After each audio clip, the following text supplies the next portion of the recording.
Rotational motion. Now, rotational motion is divided into two parts. First part will be center of mass. Center of mass is the point where the whole mass of the body can supposed to be concentrated so as to study Newton's law of motion. Now there are different cases of how to find center of mass. The first one is position vector of center of mass for a particle system. So say you have n number of particles like this way, m1, m2, m3, like that way. So you first place this into coordinate system. Coordinate system, that is x-axis, y-axis and z-axis if you want. Then you draw position vector from the origin up to that particular mass. So from the origin up to that m1, that will be r1 bar. Then from the origin to the m2, so that is r2 bar. From the origin up to m3, so that will be r3 bar. Once you have got all the position vectors, then use the formula for r bar is equals to m1 r1 bar plus m2 r2 bar plus dot dot dot up to mn rn bar upon m1 plus m2 plus m3 plus dot dot dot up to mn. Once you got r bar, this will be position vector of center of mass. So once you got position vector of center of mass, locate it with respect to the origin. So say it is somewhere here. So this will be the center of mass and this is RCM, that is position vector of center of mass. This is the first way. Second way is position vector of center of mass of two particle system. So if you have two particle system, so m1 r1 plus m2 r2 upon m1 plus m2, like that way. And center of mass will lie between the particles on the line joining between them. And if m1 and m2 are equal, if equal, then r bar will be equal to r1 bar plus r2 bar upon 2. And center of mass will always lie along the mass which is heavier, means towards the mass which is heavier. If it is same, then it will be at the center. If it is not, then it will be shifting towards the heavier mass. Third one, position vector of center of mass for continuous mass distribution.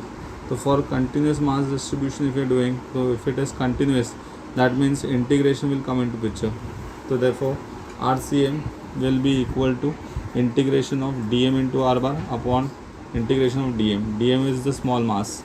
Now if it is a symmetrical body, so in symmetrical bodies in which the distribution is homogeneous, center of mass will coincide with geometry. Now if I want the VCM and ACM, that means velocity of center of mass and acceleration of center of mass. So if r bar is the position vector of center of mass, then VCM will be, take derivative. The derivative of r bar will give you VCM, that is velocity of center of mass. So that will be nothing but d by dt of r bar which we got just now here. This whole thing ka derivative if we take. So derivative if we take like that way, so you will get VCM. So VCM का value will be equal to, so it will be VCM is equal to m1 v1 bar plus m2 v2 bar plus so on upon m1 plus m2 plus so on, like that way. Similarly, now if you have velocity and you want acceleration, so take derivative again.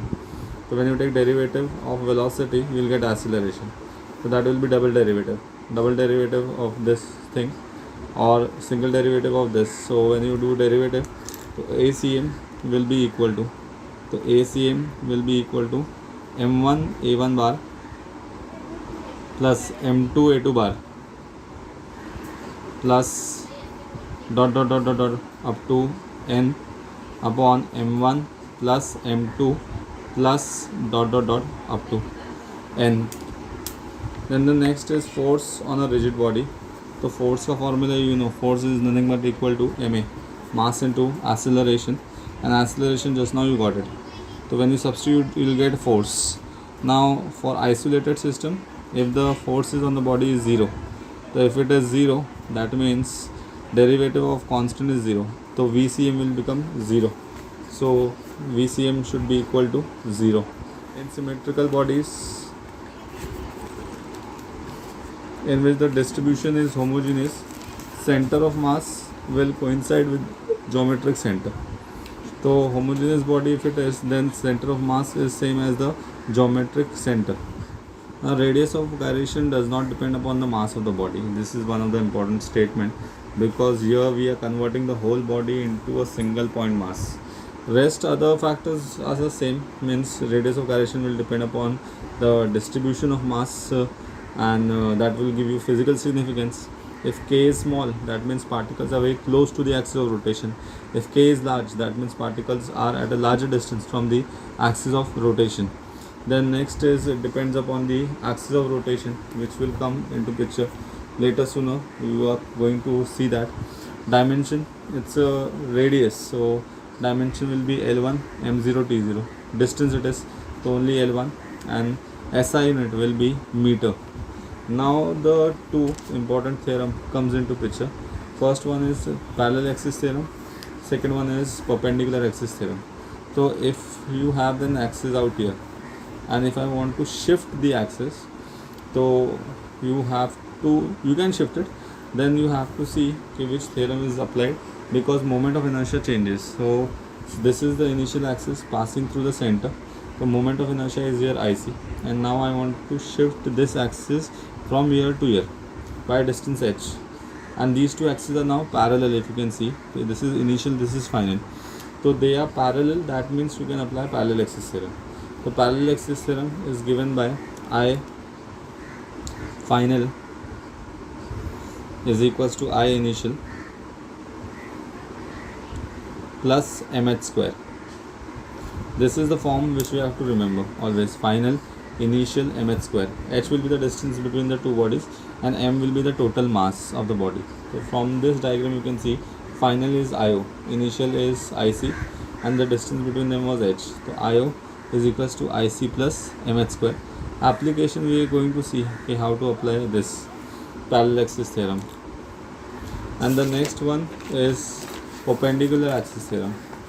Perpendicular axis theorem, the first important thing which you have to remember is that it is only applicable for lamina. Lamina means something whose thickness is very, very less. For example, it can be a leaf or a single page. This single page is a lamina, means thickness is there, but it is very, very less. So perpendicular axis theorem is applied only for the thin laminas. Moment of inertia is neither a vector quantity nor a scalar quantity, but it is a tensor quantity. Now you have only two tensor quantities in the syllabus. One is moment of inertia, other is stress in elasticity, which you have to remember. So it is a tensor quantity. Now what does this tensor quantity means? Means neither scalar nor vector, that is said to be as tensor. And tensor quantity means any physical quantity whose magnitude keeps on changing at the same point. Means at the same point, if I calculate the magnitude, every time it will give me a new value. That is said to be as tensor quantity. So moment of inertia is one, and stress is the second one in the syllabus. So in the syllabus we have only two physical quantities which are tensor. One is moment of inertia and other one is stress. Then the next important concept is radius of gyration, which is denoted by k. Now what is this concept all about? Now since we have moment of inertia which we did for n number of particles, that is m1 r1 square, m2 r2 square. Now this is theoretically possible, but practically not possible, because n number of particles means if a body is given to you, you have to divide into n number of particles, which is quite difficult. So therefore what we do is we use this concept of radius of gyration, that is converting distributive mass into concentrated mass. Means you select a particle which will be a representation for the whole body, and it is given by I is equals to mk square. So if you have seen this formula, so k square, that means there is only one distance, and that means there is only one particle. So k will be equal to under root of I by m, that is radius of gyration. And since we have I as m1 r1 square plus m2 r2 square, n number of particles, so if all these particles are same, m1 is equals to m2 is equals to mn is equals to m, then you take m common, then this can be equated with this. So mk square will be equal to this. So m can be written as n into m. M is the mass of one particle into number of particles, so we get cancelled. take it down, so you'll get this. So this can also be said to be as root mean square distance. That means it's a representation. K is a representation for all the particles in the body. So you use K for representation, and using this it becomes easier to calculate practically, because now you have only one particle, that is I is equals to mk square. Next is moment of inertia, which is the most important part, which is the second part of the chapter. First one was center of mass, which we just finished. Now it is moment of inertia. Now moment of inertia is nothing but defined as the product of mass and square of the distance from the axis of rotation, which is written out here. I is equals to mr square, but that is according to the formula. You have physical significance also. So what is that physical significance of moment of inertia? So if someone asks you what is moment of inertia, the answer should be physical significance, which is written out here, which you can see. In linear motion there is mass which offer resistance, and that is said to be as inertia. So similarly in rotational motion you have moment of inertia which offer resistance, and that is said to be as rotational inertia. That means when someone asks you what is moment of inertia, the answer will be moment of inertia plays the same role as that of mass in linear motion as rotational motion. Means mass in linear motion is an analogous quantity to moment of inertia in rotational motion. The moment of inertia is offering resistance, which is said to be as rotational inertia in rotational motion, and in linear motion mass is offering resistance, which is known as inertia. That means mass and moment of inertia now throughout physics will be analogous quantity. That means they are similar quantities, because both are doing the same thing, offering resistance to the change. Here it is known as inertia, and here it is known as rotational inertia. So for n number of particles, if it is there, then moment of inertia will be I is equals to m1r1 square plus m2r2 square plus dot dot dot up to mn square. And for continuous distribution, if you take, then it will be integration. So di is equals to dmr square. If you take integration of this, so it will be r square into dm. Then the dimension is L to m1 t0. Then SI unit is kg meter per meter square, and moment of inertia depends upon mass, distribution of the mass, and position of axis of rotation. So more the mass, more will be the moment of inertia. Larger the distribution, r will be more, so moment of inertia will be more. And position will discuss, because there are two theorems which will come into picture, so that is quite important, which will come. Next is a table in which there are certain shapes, and for that moment of inertia is there, which you have to remember. These are all derived formulas, but derivations are not there. So you have to remember moment of inertia of all the shape, and k, that is radius of gyration. Radius of gyration, I'll tell you how to calculate. Once you know the calculation part, so you can find out radius of gyration for any shape when the formula is given to you. So starting with the first one, if you check with first is ring. So ring ka axis is passing through the center and perpendicular to the plane. So that is said to be as transverse axis, and moment of inertia of a ring about transverse axis is given by mr square. M is mass, r is the radius, and if you want to calculate k, so k ka formula is under root of I by m. So under root of I by m, if I write here and show you, so from next time you can do it. So I is mr square upon m, because this is the formula under root of I by m. Mm will get cancelled. The root of this will be equal to r, which is written out here. So this will be the way of calculating k. K is nothing but equal to under root of I by m. I is nothing but moment of inertia. So whichever moment of inertia is there, we substitute and get the value of k. Then the second shape is disc. Again the axis is passing through the center and perpendicular to the plane. The axis is passing perpendicular, and axis is passing through the center and perpendicular. The moment of inertia is mr square by 2, and if you calculate k, so it will be r by root 2. The next is annular disc. Annular disc means whose thickness is considered. Here the thickness was not considered, means it was a thin ring. Here it is a thick ring. Inner radius is r1, outer radius is r2. The moment of inertia for such case or such disc is given by m by 2 bracket open r1 square plus r2 square. Then next one is solid cylinder. solid cylinder about this axis. This is known as cylindrical axis or its own axis. It's a solid cylinder, means you can say example will be taken as a drum which is completely filled. The moment of inertia of such a solid cylinder is given by mr square by 2 about this axis. Now that is same as disk, you can say. So this cylinder is nothing but a thick disk, you can say like that way, and the axis, remember, it is known as cylindrical axis or its own axis. And then when you calculate k is nothing but r by root 2. So this you can calculate, as I told you the formula, that is under root of I by m. Moment of inertia of 2 point masses about their center of mass. So we have taken two particles m1 and m2. They are separated by a distance r, and let this point be the center of mass. So this distance will be r1 and this will be r2. So from the figure, r1 plus r2 will be r, and this is the center of mass. So moment about center of mass is always equal to 0. So m1 r1 will be equal to m2 r2. So m1 r1 is equal to m2 r2. Therefore r1, if you want, the r1 will be given by m2 upon m1 plus m2 into r, and r2 you want, so it will be 1. If it is 1, so it was 2. If it is 2, it is 1. Rest of the format will be the same. If you want moment of inertia of this system, so it will begin by I is equals to m1 r1 square plus m2 r2 square. m1 r1 square, because we are taking axis at this point, m2 r2 square.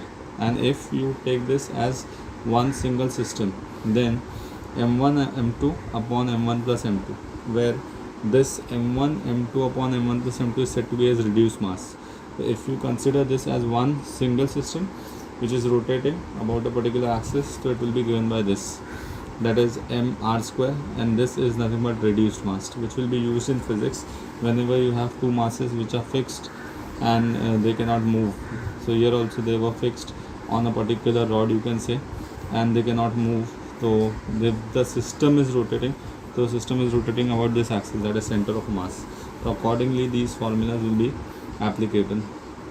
Now physical significance of moment of inertia will be seen out here. So if you check translation motion and rotational motion, so wherever in translation motion you have mass, so that will be replaced by moment of inertia. So P, that is mv, that is linear momentum, mass into velocity, so that will become angular momentum. Mass is I, moment of inertia, V becomes omega.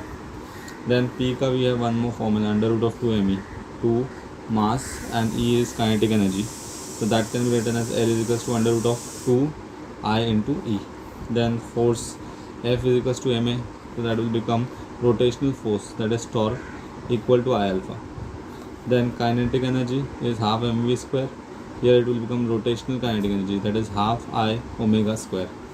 Then kinetic energy, one more formula is there, p square by 2m, that can be written as rotational kinetic energy is L square by 2I. Now first condition for perpendicular axis theorem is that it is applicable for laminas, that is thin bodies. Second is that there should be three axes. So the three axes means x, y and z, you can see three axes are there. They should be mutually perpendicular to each other. So x and z angle is 90, y and z angle is 90, and x and y angle is 90. So they should be mutually perpendicular to each other, and they should be meeting at the same point. So you can see they are meeting at the same point.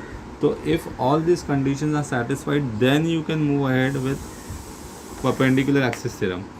So condition first one, lamina. Second, there should be three axes mutually perpendicular to each other, and third, one of the axis is perpendicular to the plane and the other two is lying in the plane. If this condition is satisfied, then we can apply perpendicular axis theorem. And how to remember this? So it will be I perpendicular is equals to I plane plus I plane. So this is the way how you will remember this theorem. Okay, it will be I perpendicular is equals to I plane plus I plane. Means the naming can be changed. You can write your x, y and z.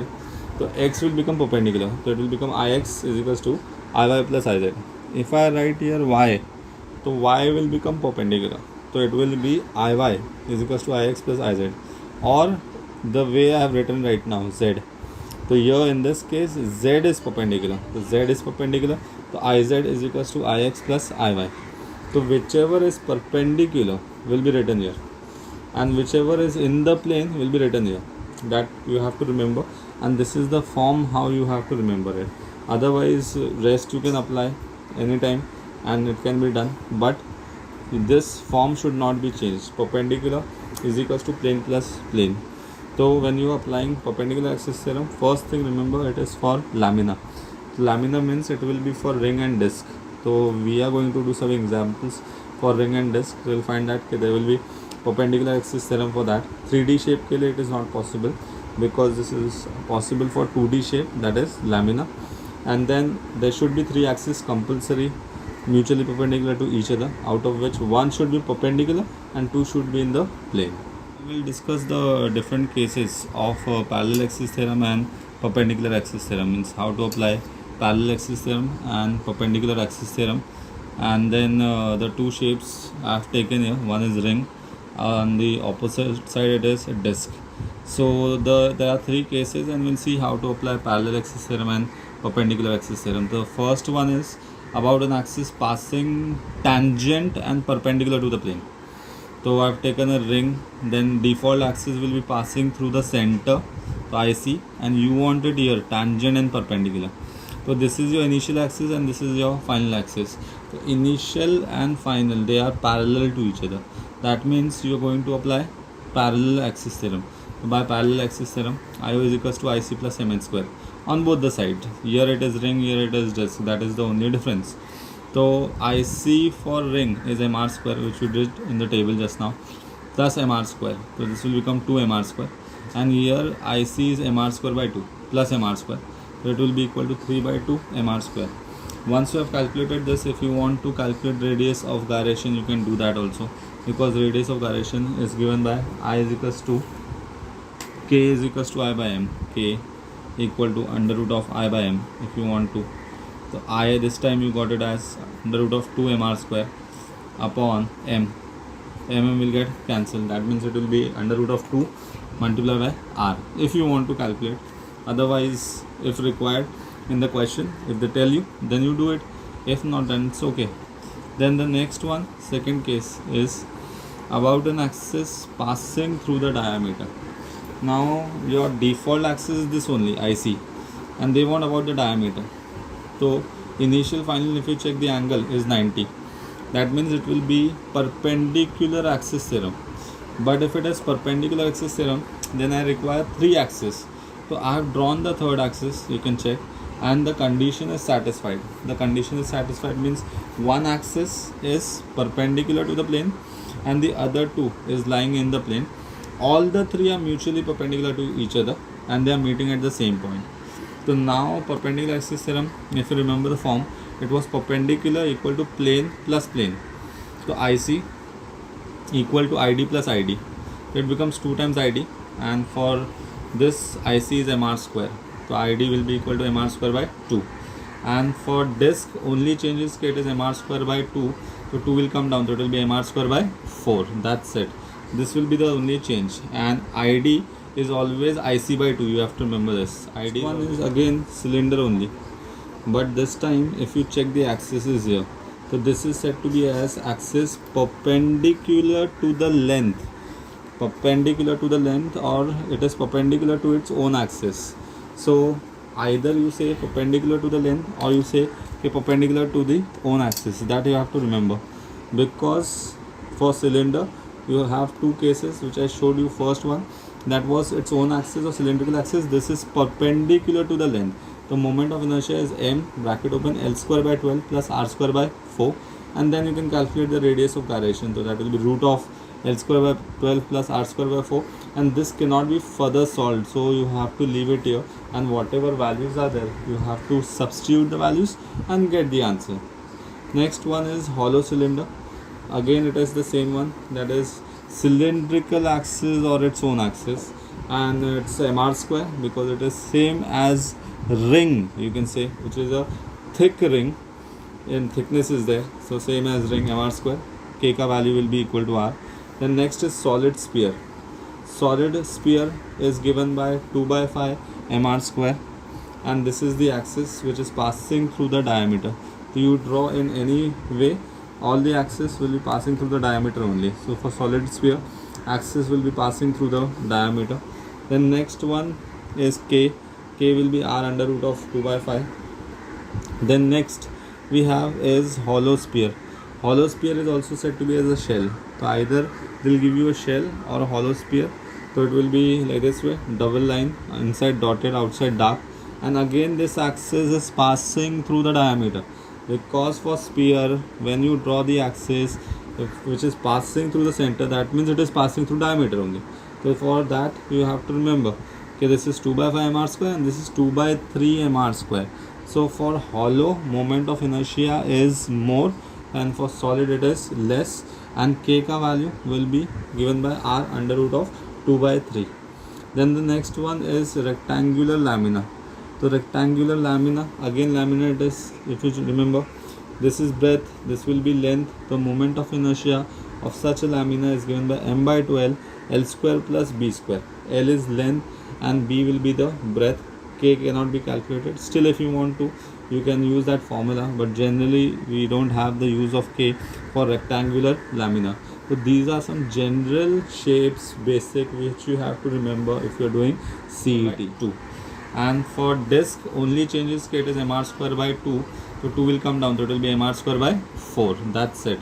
This will be the only change. And ID is always IC by 2. You have to remember this. ID is always IC by 2. And the most important case among them is about an axis tangent and lying in the plane. So tangent and in the plane, that means axis is here. This is the axis. It is lying in the plane. And this is your default axis. I told you that default axis will be always passing through the center and perpendicular to the plane, which is also said to be as transverse axis. So this is your default axis. From here you have to go here. So from here, this is your axis, this is the axis, and you have to go here. So you cannot go directly here. So you cannot go directly here. That means you have to apply both the theorems, because this and this axis is neither parallel nor perpendicular directly. So first we'll go from IC to ID. That is on the diameter, the case which we did just now. So diameter. So ID is IC by 2, which I told you that you have to remember this, and it is always true that ID is IC by 2. So for ring, it will be mr square IC divided by 2. So you got ID. From ID you can move here, because now if you can check ID and this, they are parallel to each other. So you can apply parallel axis theorem. So first it was perpendicular, you got mr square by 2, and then you have to apply parallel. Now when I apply parallel, so it was final, that is IO. Initial is ID plus mh square. So ID ka value was mr square by 2 plus mr square. So mr square by 2 plus mr square will be common. So it will be 1 plus half. So that will be equal to 3 by 2 mr square. So you can check here, 3 by 2 mr square. Then for disc, everything is same apart from IC. So you can see IC, then ID, and then IO. And ID is IC by 2. But for disc, IC is different. IC का value is mr square by 2 and denominator में 2 था. So that means it will become mr square by 4. Once you got this ID, then again the same thing, parallel axis theorem, that is final initial mh square. So initial is ID, which is mr square by 4 plus mr square. So mr square will be common, 1 plus 1 by 4, that will be equal to 5 by 4. So therefore moment of inertia will be equal to 5 by 4 mr square. So this will be the final case and most important. Here directly was not possible. So both the theorems were applied. From IC you go to ID, that is by perpendicular, and from ID you go on IO, that is by parallel axis theorem. So this is one of the important cases, and ID is always IC by 2, always IC by 2.